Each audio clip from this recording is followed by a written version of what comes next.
Welcome to another episode of A Dope Girl's Guide. This is your girl, Natasha G, where we stay dedicated, original, particular, and excellent in all that we do. Here at A Dope Girl's Guide, we talk about being particular about our purpose and exploring tools on how to do it with excellence. So enjoy another episode of A Dope Girl's Guide.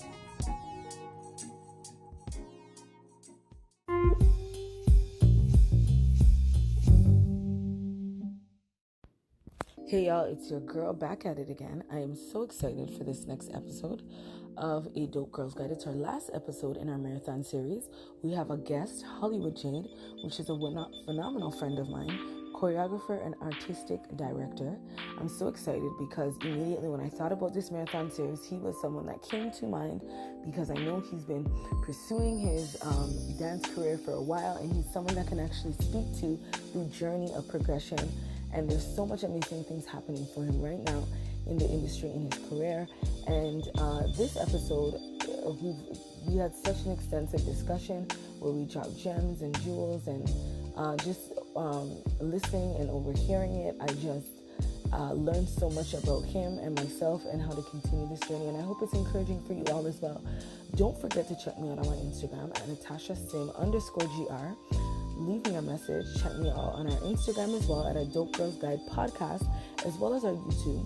When you go on each of these sites, you will see a link tree which connects you to all of my social media. Don't forget to give me your feedback, comment, let me know, share. Don't forget to share the podcast and listen. Screenshot, let me know if you've listened to the podcast, and enjoy this week's episode of our marathon series. Have yourself a good day. So, guys, I am so excited for our fifth and last episode of our marathon series. We have a family friend, a brother, a cousin, everything, Hollywood Jade. I am so excited to introduce him to you guys, to allow him to share some gems with you guys. I've known him since like high school. He's seen me grow to like a youth to like a whole woman. I've seen him grow up and evolve into such an amazing man, a man of God, a man of so many talents, and I'm just so excited to share him with you guys. So he's here to just allow us to finalize the pieces in this marathon series that I really hope it's helpful for all of you guys. So Jade, introduce yourself, tell the people about what you do, you know. Hey everybody, like Natasha just said, I am Hollywood Jade. I am a dancer turned choreographer, and more currently also working as an artistic director. I done a lot of really interesting and cool things in my career and in my life. And yeah, it's been a journey. It it has definitely been a journey of finding my true authentic self in an industry where you're constantly being asked to portray something else. Um, yeah, that's me. Okay. So he's being shy right now, a little bit humble, but that's fine. So I guys, mean, what do you want me to do? Like brag about all the different things that I've done? well, no, that's fine. No people brag about the things that they do. Okay, so it ain't It, nothing. not to cut you, but honestly, even this morning, I was having a conversation with someone who's known me a little bit longer than you have, and I was just like, I'm really bad at talking about myself. And I, through this COVID time, I've done a lot of self work, and I understand where that comes from, Mm-hmm. and why I don't like talking about all the different things that I've done and all of my accomplishments. And we can get into that, but like it really stems from people telling me that I was enough and that I was Mm-hmm. extra, Mm-hmm. Mm-hmm. and that the perception that I'm braggadocious, and I'm trying to hype myself up, but it really isn't that. Like I talked about my accomplishments as a reminder to myself of, this is stuff that you used to dream about. Mm-hmm. Like I Mm-hmm. used to sit in my bed in Mornell Court and be like, yo, on my bunk bed, and be like, this is what I want to do. Like I'd watch movies and music videos and be like, I can do that. I know I can do that. Mm-hmm. And somewhere along the road, people in their own insecurities tried to put me down Mm-hmm. because they also saw it in Right. me that I could do it, because Mm-hmm. everything that I said I was going to do, I did. Mm-hmm.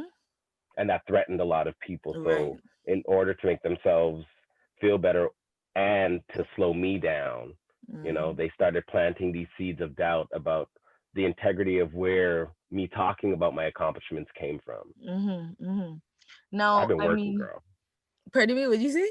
I said I've been working. I've been doing a Listen, lot of listen. self-analyzation, man. Listen, that's the only thing we can do. And I know, I mean, me, Jade, and a couple of our friends, we have a lot of intense discussions about self growth and just evolving as people.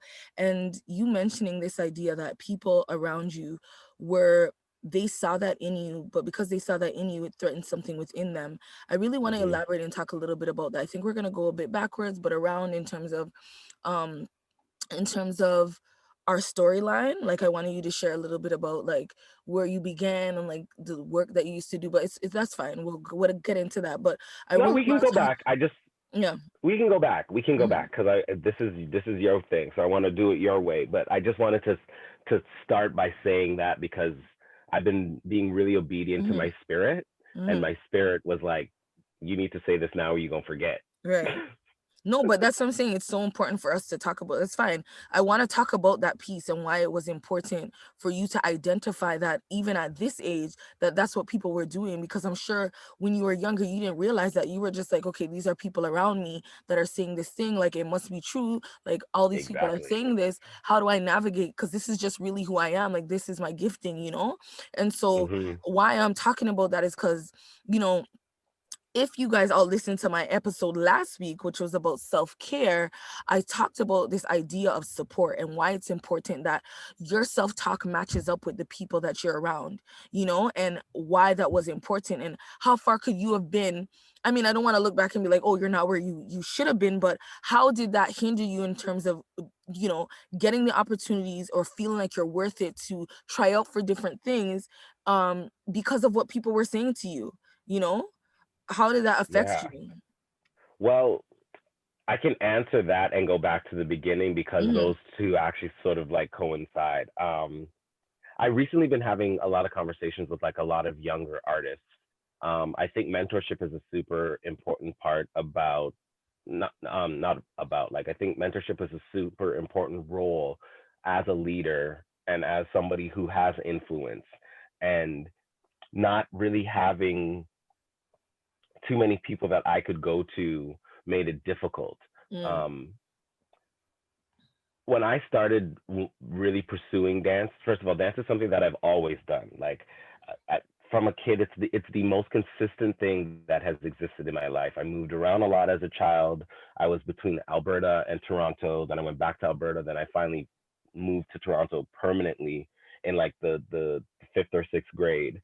Um, but like having shifted environments so regularly, like I went to like six different elementary schools. Oh, wow. Like, you know what I mean? I was constantly in transition. Mm. Um, but dance was the one thing that was consistent through all of that. Like Mm. if there was a school play, I was in the school play. If there was drama class, I was in drama class. I was always drawn to entertainment. And when I finally started really pursuing dance, I took my first professional dance class at 17. Um, and that was my first dance class Wow, that's ever. like late. That's like considered late in terms of like dance career. Yeah, it's very late. Yeah. Part of it was because growing up in a Caribbean household, dance was looked at as a frivolous activity. Mhm. Mhm. Mhm. Being a first generation Canadian, um, my grandmother didn't move.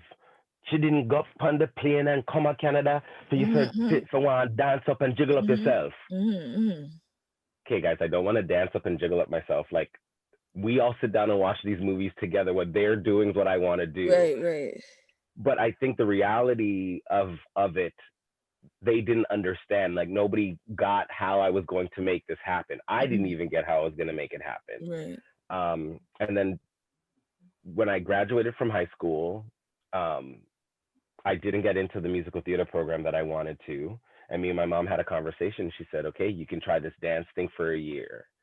I was 19 years old when that happened, and now I'm the resident choreographer on Canada's Drag Race. Brap, brap.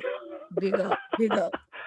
And And I mentioned that's like an expedited version. Like that is like, yeah, we skipped over a lot of stuff, but yeah. I say that to give you the light at the end of the Mm-hmm. tunnel. You know what I mean? Mm. And I mentioned my mom because the whole concept of support,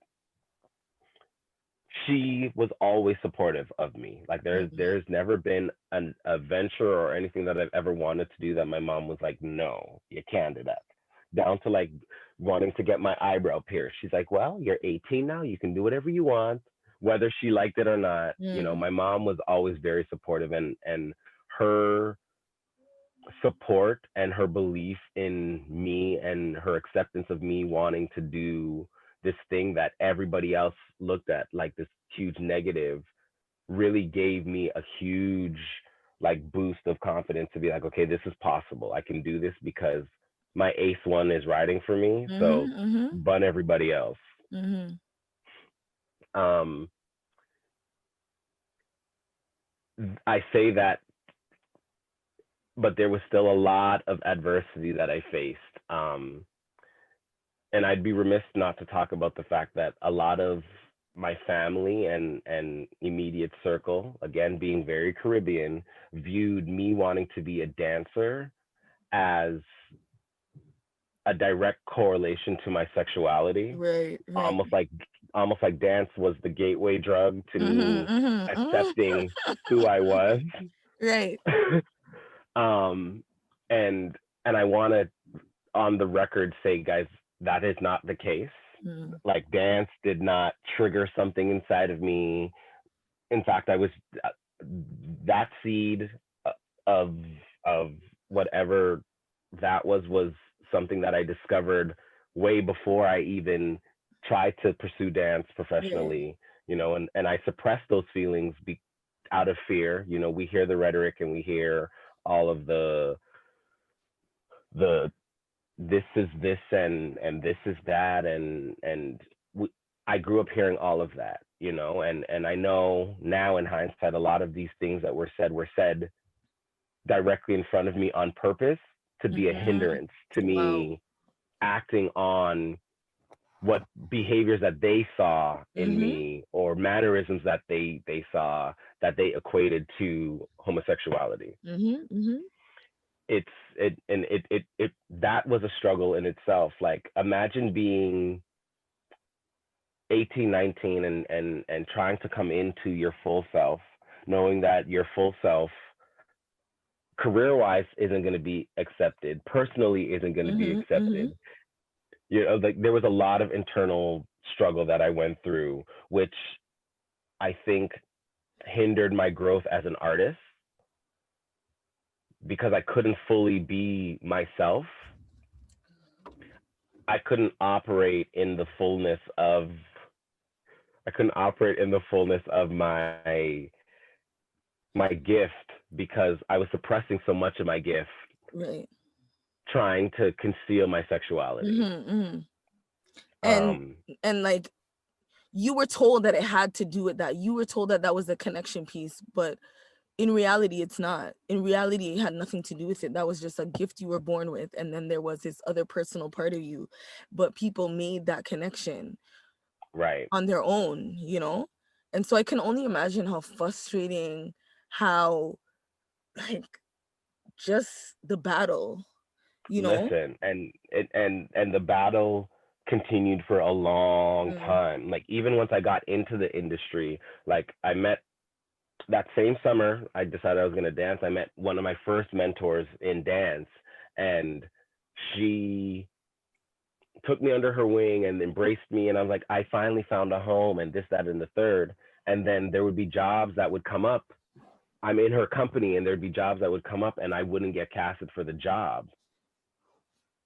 And then because I just wanted to be around and be involved, like I would still Mm-hmm. go to set and I'd see the people who they casted and I'd look at the work and I'm like, I can do that. Why don't people believe that I can do that? Right. Because all they saw was this flamboyancy and all of this. And I'm like, okay, but what I do privately should not impact what I do professionally. Right. And I had to learn essentially how to play the role. You know Right. what I mean? I had to whenever I was going to be on set, I had to dress more masculinely. I had to like not to be as expressive with my hands. I had to lower the tone of my voice. Like it was a mess. And all of this just to be in a music video that's directed by a straight heterosexual man so that Mm, he feels comfortable being in my presence and not right. threatened by me. And it took a long time for me to figure out and realize that that's what was happening, Mm, that my the way that I was presenting was making people feel uncomfortable. right. It was a battle. It was a battle. It was a battle. It was a battle. It was a battle. And I'm fortunate.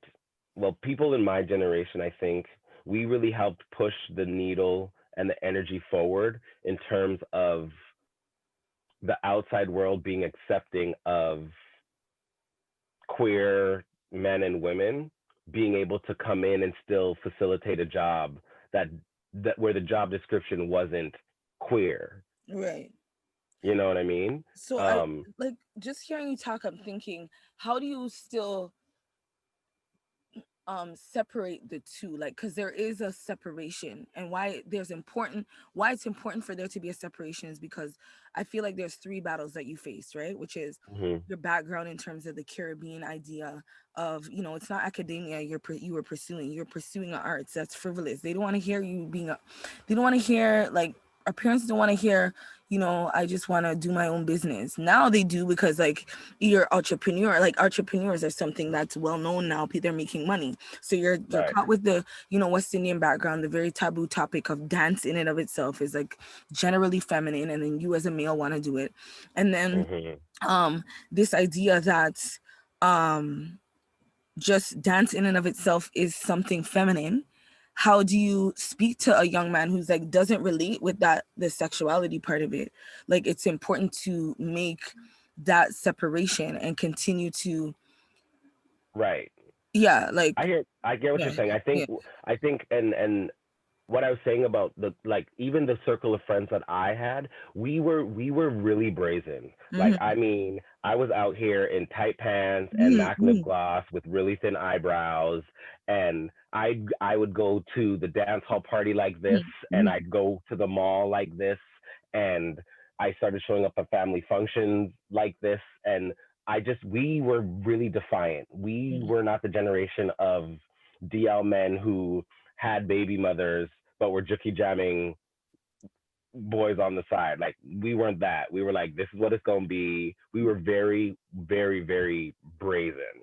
And as a result of that, the industry changed a lot. mm-hmm. Like, it started like we stopped hiding in the shadows and started really like taking up space. And it became less about what we did personally and more about who's the most qualified for the job. Okay.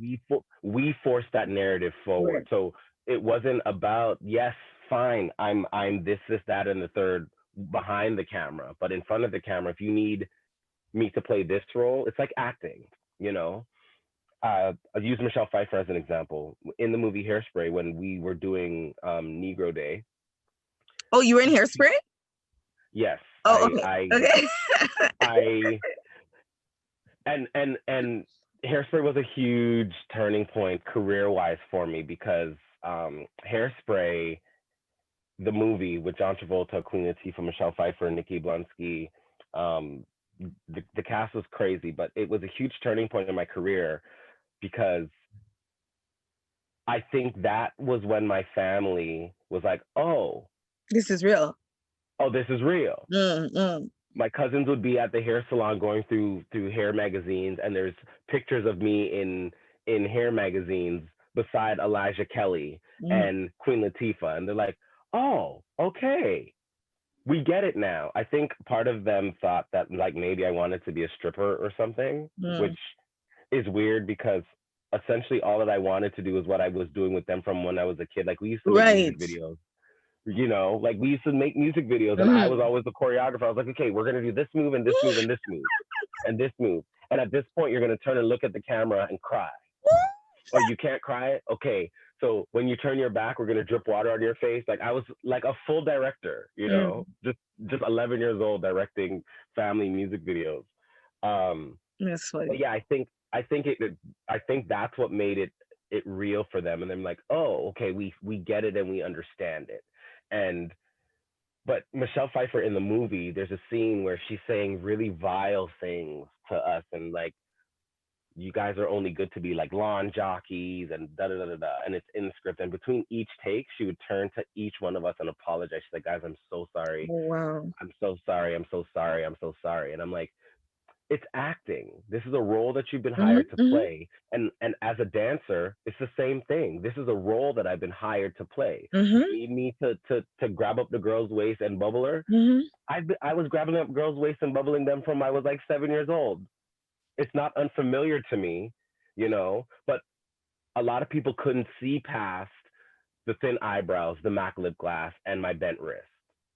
Okay, let's talk a bit about that though, because I want to talk about this idea of because one of the things that I did talk about, and a lot of people know, when you're practicing, when you're getting ready for a track meet, there's things that you need to do that you don't necessarily enjoy doing, but it's a part of the vision. It's a part of keeping the vision. It's a part of keeping it going. And we speak about this part about how to find that true balance between this is me, but there's something I got to do.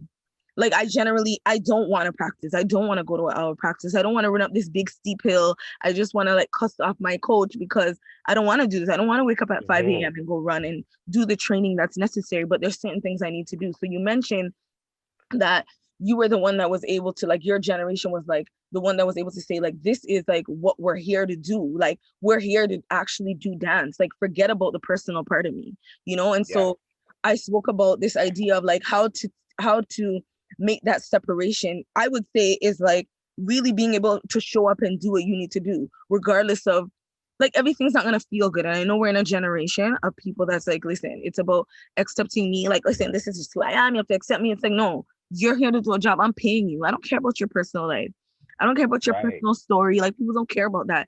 Save that for your journal. Save that for a family meeting or a speech. Like, no one cares. It's like they're paying you to do a job. They don't really care about your personal orientation. They don't care. And a lot of people come in like, this is me. You got to take me for who I am. It's like, no, there's a professional stance that you must take because there's a vision. There is a purpose. There is a reason for why you're here, So I know you're able to master that, and that's maturity, right? So talk a little bit about that. I literally had to get out of my own way because I was hindering myself from opportunities, trying to hold so authentically on to my queerness.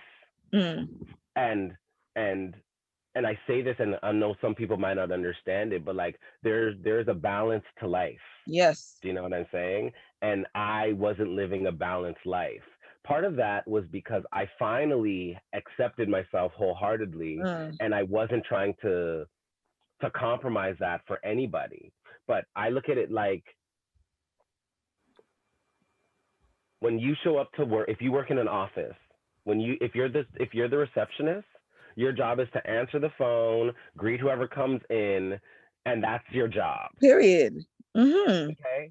The rest of it is not needed. You don't have to bring your boyfriend drama. You don't have to bring your baby father drama. Like, you don't have to bring any of that to the job. So I stopped bringing all of the preconceived notions and all of that energy. I stopped bringing that into the audition process and into set. And once I stopped doing that, everybody relaxed a little bit. Like, everyone's like, oh, okay, yeah, you're cool. And then I questioned them in a not in that moment, but in other conversations I've been able to have with people, be like, well, what made you feel like I wasn't cool? But we also have to acknowledge that the world has shifted drastically within our generation. Like drastically. We went from it being one way to it being a completely different way. Mm-hmm. And like people's level of acceptance and understanding and compassion is completely different now than it was 15 years ago. Mm-hmm. You And know, so even as you talk about that, you talk about this piece about it being different. I keep hearing in my head, it's different, but it's also the same. It's different, and in and of this, it's different because people are more accepting, but it's the same in the sense that I think we're in a generation of people where it's like it's so easy for us to give up. Hence why it's important to hold on to what kept you going in the first place. Because while you're talking, I'm like, but how do you keep going though? Like, how do you keep going? Because like, did you have jobs in between? Like, how are men's living? Like, sometimes I wonder though. I'm like, yo, Jade, like, yeah, like how am I how do eating, you right? keep going when all these odds are coming against you, personally, professionally, and like, how do you keep going? I'm thinking you had to have.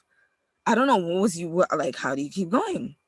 So I talk about my mom because my mom is literally one of my greatest inspirations for why I keep going. Um, her being accepting of me wholeheartedly. Like Mm, I don't think there's ever been anything that I've done that my mom has openly admitted to me that she didn't like. mm, I'm sure there's things that I've done that she didn't like, but mm, she's never brought that argument to me. She's wanted me to live in the fullness of myself and whatever my experience was going to be. Like mm, she's always been that. And that's what kept me going, honestly, is I want to be in a position to be able to give back to my mom. mm, Um and that's the basis of it, but like the daily motivation is also that I'm stubborn and I'm determined, and I refuse to quit until Hollywood Jade is a household name, because listen. that's always been the goal. The goal Mm-hmm. has always been for everybody to know me, and not just know me, but know me for the quality work that I do. I get a lot of flack all the time for being too hard and too this and the way you talk to people and blah blah blah blah blah. And I tell everyone who comes to me with them arguments, I'm like, look, if you were doing what was asked of you, I wouldn't have to talk to you no kind of way, Mm, you know? And I want to be respected in this industry as somebody who pushes the narrative forward. I don't want to just coast. I don't just want to be another person on a list. Like the people who I look up to, or like you talked about wanting to be like people, like the people that I whose careers I look at and I want to emulate, not be like, but I want to carve out my own path, are people like Debbie Allen, who was a dancer. She's done Broadway, she's done film, she's a director, she's an executive producer, she's a writer. Like that's what I want, because why not? mm, And I'm not going to stop until I get there. And we deal with things, of course, like for example, the industry right now is basically almost at a standstill, but I've been able to continue to work. resilience. And I think people see that, Mm, and that's what people want to be around, especially now. Like when I think about the artists that I've choreographed for, working with Julie Black, Divine Brown, Keisha Shante, Gary Beals, those are the Canadian artists. I think about working with Snoop Dogg, and this was one of the best jobs I've ever done in my life. And reason being is because Snoop Dogg was such an awesome person to work for, well, yeah. and he had us come back like 2 and 3 times. He did a show with Mike Epps, then he did a tour in Europe, then he did another thing, and each time he did a new show, he brought me and the Wow. choreographer that I was assisting back, because he's like, this when you guys are here, it runs the way that I want it to Mm-hmm. run. Wow. And those are the things that motivate me when I'm feeling down and I feel like I can't do it. It's like, wait a second, you have people who you respect and admire who also respect and admire you, and it has nothing to do with nothing other than the quality of the work. Come on. Come on. So there was a time you had to leave your own personal things on the side and say, listen, this is, I need to produce. And it's because you were consistently producing. They were like, listen, this guy's solid. Yes. This is a solid guy who, I just, I'm thinking about you. You've been doing it for such a long time. Immediately I'm thinking like, have you ever thought, let me drop this, let me just go work at like Oh my let me just God. go back to school and work at this little job and just pay my bills that way? Like, why am I giving myself grief? Like, it's just too much. Of course, especially like in my late 20s, because I'm turning 37 in January. Bomba Oh red. wow. I'm turning 37 in January, but in my late 20s, when everybody started getting married and everyone's buying their Mm-hmm. new car and everybody are Mm-hmm. moving a Mm-hmm. condo, Mm-hmm.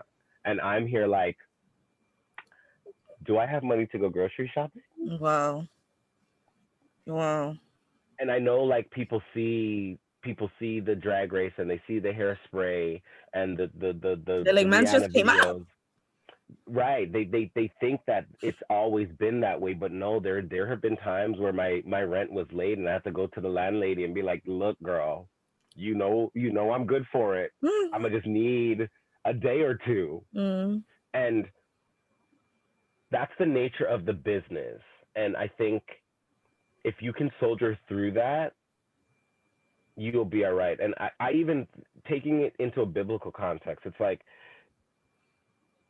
God promised you this. He didn't say that it was going to be easy to get to this. Mm-hmm. Mm-hmm. He made Joseph wait, honey. Okay? Joseph had to get dashed down a well and then locked up in a jail, but Joseph remained who he was at the core, and being himself is ultimately what got him to his greatest glory. Right. Right. So that is key, because I'm thinking, in the midst of you wanting to do, in the midst of like so much not working, right? Mm-hmm. You're saying So God much has not working. promised, you're saying God has promised something. He didn't say, he also didn't say when. I think that's also the frustrating part too. Because you're like, I'm a Listen. whole 37, God. It should have popped off for me long time. Like, I should have been dancing for Maya. Like, what happened to Beyonce? Like, we seeing this show on Netflix. Like, I should be up there on them bleachers. Like, I'll be looking for Jade. Like, where Jade at? You know what I'm saying? Look. So it's like, yeah. And then it's also like, listen, this is your purpose. It's your gifting. Like, there's no way around it. Like, there's no way around it. I can't just sit at Telus and be a customer service rep. I'm I'd going be to die miserable. internally if I don't pursue my purpose. And I think that's what ultimately we need to be doing. Ultimately, that's also what my first episode was about, like pursuing your purpose. A lot of people are struggling because they're not pursuing their purpose and they're not fulfilling their true gifting, which when you're talking about all your cousins, you guys used to dance and everything, that's natural. Ain't nobody gonna be surprised. They're like, yeah, I remember we used to do this, we used to act out 106 and Park, do this, do that. Like, it's not, that was just so who you are. And enough people aren't stopping to say, is this really who I am? Is what I'm doing really who I am? Or am I just playing a facade? Am I just playing up something? And I think that's it, you know? Yeah. You talk about living in your purpose, and something that came to me around the time of my late 20s was living on purpose. Okay? I make a living because I'm living in my purpose. Come on. So I'm living on purpose. And it was that narrative that changed my perspective, and being like, no, Hollywood, you just gotta anchor down and keep going. And I started an entire company. I had a burlesque company, and rave reviews, it's all great, everything was going amazing, and then internally it all imploded. And it could have destroyed me. It stopped me for a long time from operating in my gift, because part of my gift is giving. A big part of what I do as a creator, as a choreographer, as an entertainer, is I'm continuously pouring out. And I stopped pouring out. I was like, no one's getting nothing from me. And that was one of the slowest periods of life for me in terms of work, like the slowest. As soon as I started opening back up and pouring out to people again, blessings started pouring in and finding me. When I tell this story, I've told it a couple of times in some interviews, but like Drag Race, Canada Drag Race was destined for me from way before I even realized it. Some of the people who are involved in the casting process of this show, Natasha, are people who saw me when I was 19 years old. Wow. The one of the producers of the show was a PA on the season 1 of So You Think You Can Dance. And I auditioned season 1 and I thought I was gonna make it. I'm like, look, I'm chocolatey, I'm good TV, I'm funny. The body was all the way right and together. Like I went through the checklist. I was like, oh, this is mine. I got cut. And when he called me to tell me that I got the job, he was like, I remember when you got cut from So You Think You Can Dance. Wow. And we continued our conversation. I'm like, wait a second. They never aired me getting cut. He's like, yeah, I was a PA on season 1 of So You Think You Can Dance. And it makes me so unbelievably happy to give you something that you were deserving of from then. And it gets like every time, because that, So You Think, almost, I wanted to quit. I was like, I'm not dancing anymore. I'm done. And this man who was a PA remembers me. There was hundreds of us, hundreds. He remembers me from then. Tell me if this was not destined for me. Come on, he laid it. The blueprint was already laid.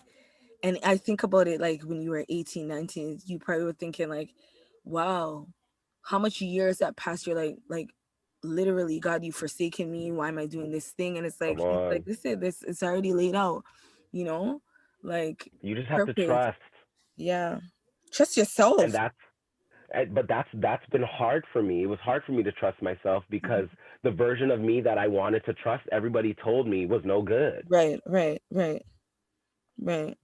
And it's when I stopped listening to those people and I started really going internally and really praying and really like strengthening my relationship with God and being like, okay, because I talk to God like I talk to you guys. I'm like, hey, you busy?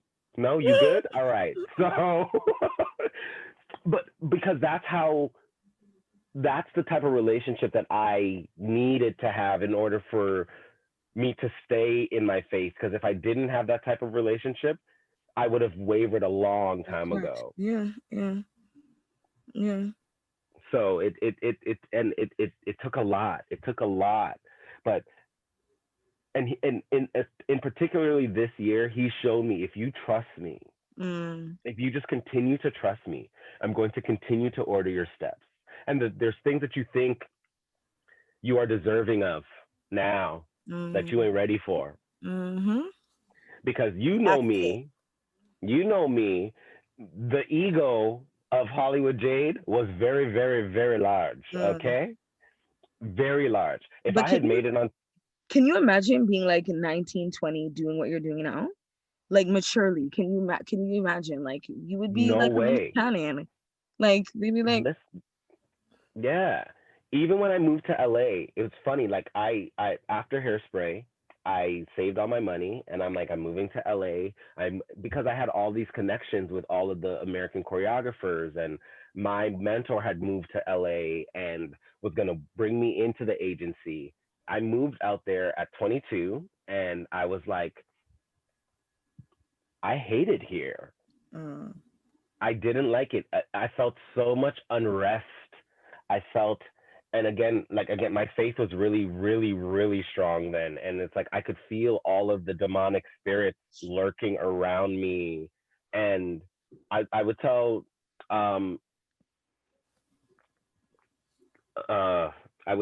people, I'm like, I'll be sleeping on the plane flying into LA. And as we start to descend, it's like, I could feel the energy shift and my eyes would just open. I'm like, okay. Wow. Like it was crazy. And I knew that LA wasn't for me. Wow. I knew it wasn't for me, but it took maturity to be able to say that, and and God made it so that I have to come back to Toronto to work on a project, and then I just ended up getting stuck here. Mm. And I say stuck, but I was choreographing for Too Bad, and they had just gotten a TV show, a kids TV show, and I was the choreographer for that. But then somebody took over the choreographer job, so I came back to choreograph this show, and I only got like one episode, and I was like, okay, Oh, well, that's weird, you know. But I knew that I didn't want to go back to LA. right. Because people would say, they'd hear you, they'd be like, why didn't you just start in LA? But it's like, that's not what was written for you. You know what I mean? And so Mm-mm. even hearing you, I'm like, there's so much people that are listening. They're like, I'm an entrepreneur, like I'm building my business. They're like thinking, I want to try it the way the other person's tried it, or am I really doing what I need to be doing? You know, there's so much people doing what I'm doing. How do I continue going? And it's like hearing you, it's like, listen, continue to know that whatever you're doing is, if it's on purpose and you're in your purpose, there's a way. You know what I mean? There is a way out of no way, you know? Out of, not So even, I important. wouldn't say no way. There's a way out of the way once you get out of your way, really. Listen, You it's so know? important because as creatives, like the industry's always in flux, like always. It's like, oh, this is hot right now, so everyone's doing it. Oh, this is Mhm. hot right now. It's very like wherever it's hot, everybody runs to. And I've never been a trend follower. Like I set trends, I don't follow them. Trendsetter. Okay, Mhm. and it as a result of not wanting to be a trend follower, I missed out on a lot of work, but I'm like, the work that I would have been doing wouldn't have felt authentic to me and I would have hated Mm. it. So Wow. I would rather, in the times when my brand of choreography and how I like to work and how I like to create isn't trending, let me hone my skill. Let me sit with myself and figure out the next move. How do I approach this industry when it's in a state that I'm not comfortable being in? Right. And that's when I branched out, and I went from working with a lot of dancers, and then I started working with artists, because in my mind I was like, if I can cultivate my brand of work on these artists, then this becomes the trend. Mm-hmm. So that's what I did. I started working with all of the different artists and choreographing their tours and their music videos.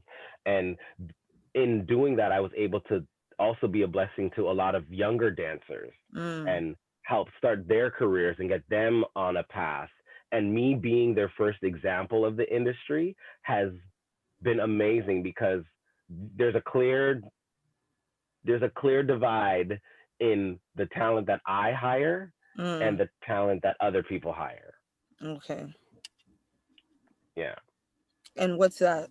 Because yeah. What's your In my opinion, the divide is anyone who works with and trains underneath me, you can hire for anything.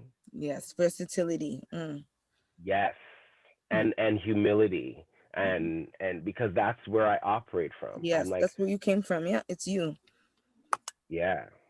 So what is And I want next? to, Go, no, no, what's go next? ahead. Sorry. Yeah, I want people. I was I came up in a time where integrity and respect and these things mattered, Mm-hmm. and Mm-hmm. these are the qualities that I instill Mm-hmm. in my talent and in my practice, Mm-hmm. and I'm not batting up anyone's pick me and throwing things at them. I'm like, I'm not that guy. There's another way of getting the results you want out of people, and I wanted to be that example. That's the example that I wanted to be, even at my own detriment sometimes. Is that what people are doing? What?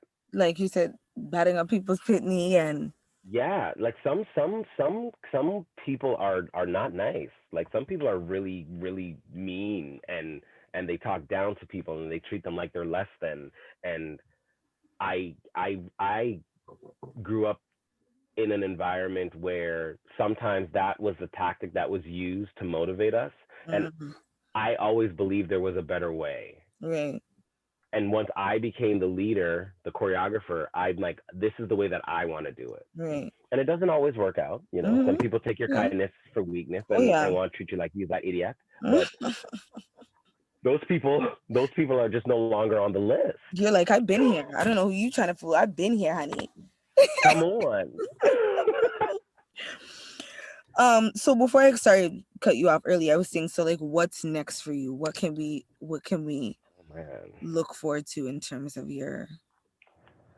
Well, I just wrapped up a tour with the Canada's Drag Race cast, um, and I'm looking forward to doing more live shows with them once we get out of all of this pandemic craziness.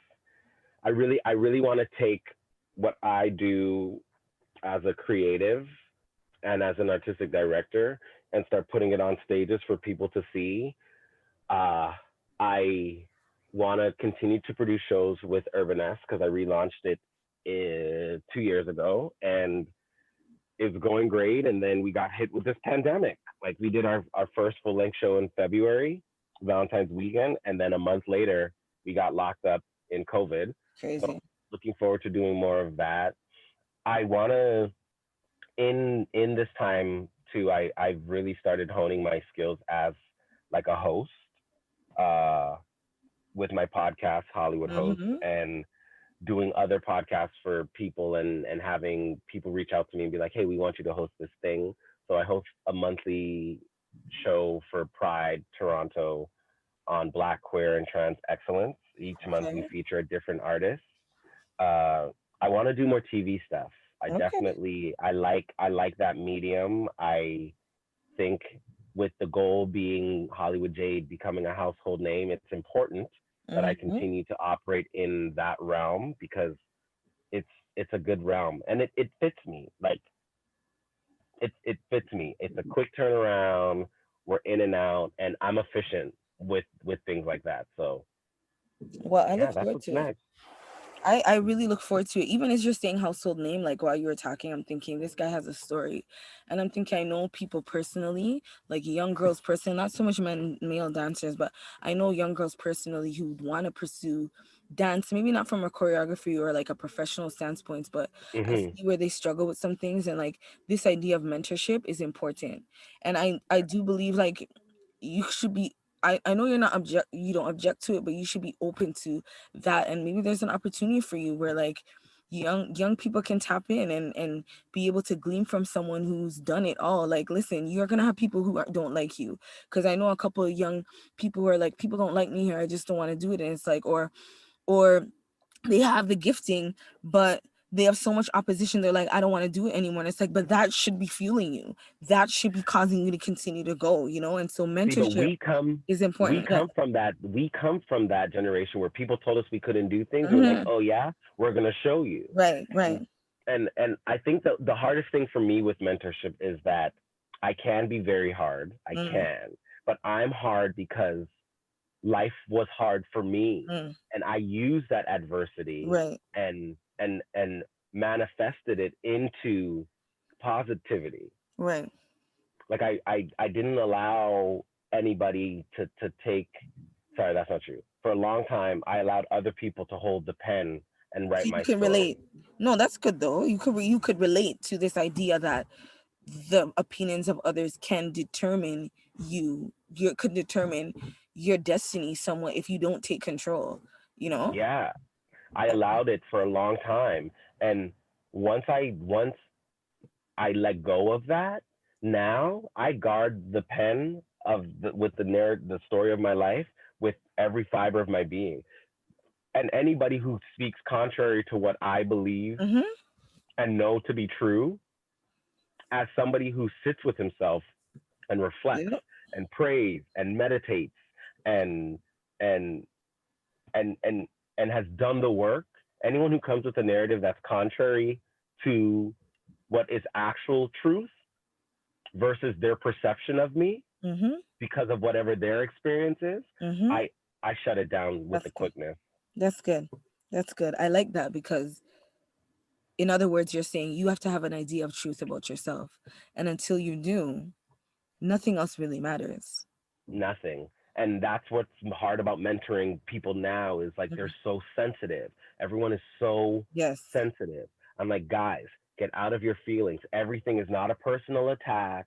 Everything like my goal here is not to diminish you or bring you down. I'm trying to get the best out of you that exists. And sometimes we don't see the best that's inside of us. Mm-hmm. Mm-hmm.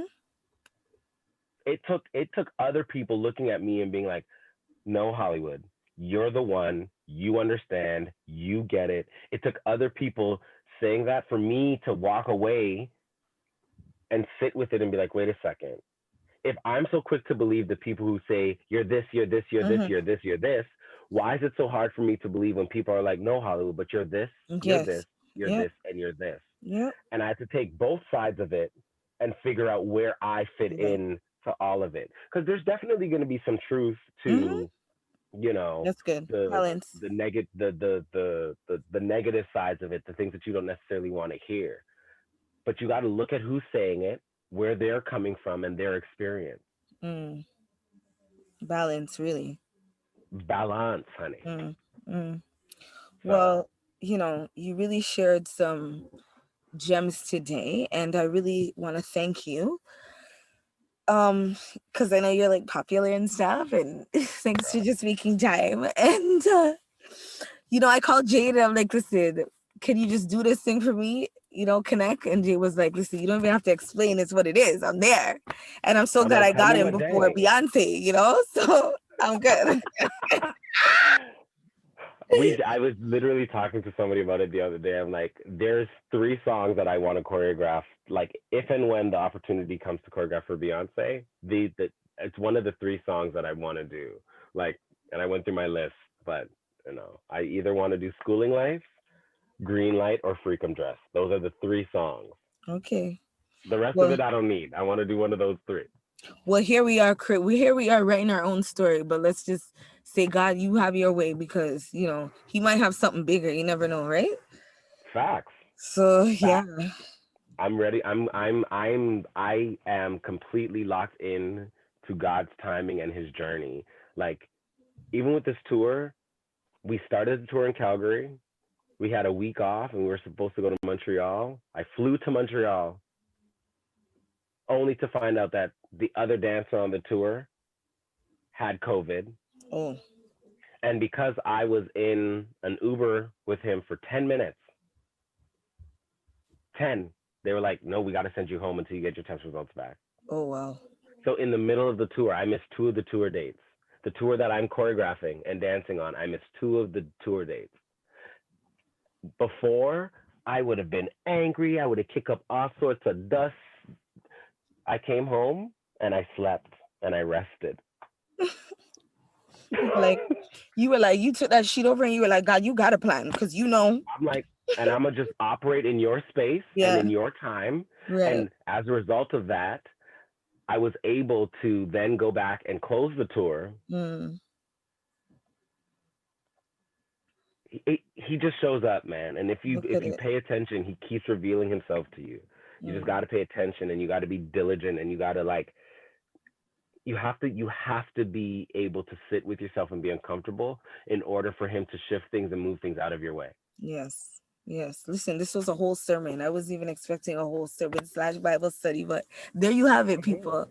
Where could they find you in terms of like your social medias and follow you? Because you mentioned you have a podcast that you do, which is so good. Sometimes I just watch, I'm like, Jade is living right now. Like, he's not even does he even realize he's on Instagram live? Jade's kikiing, he's living his best life, sipping his drink. I'm like, okay. Because the thing too, I think especially now, like, people are craving authenticity. Mm-hmm. Like, the days of it all being super polished and super produced, Mm-hmm. in particular right now, I think have sort of gone out the window. I think we're back to like the beginning of MTV where the hosts Yeah. didn't really know what they were doing with the crazy background. Like, I feel like Electric we're there. City. Yeah, I feel like we are there, and I want to be a part of that narrative. I really do. So you can find me on Instagram at Hollywood Jade.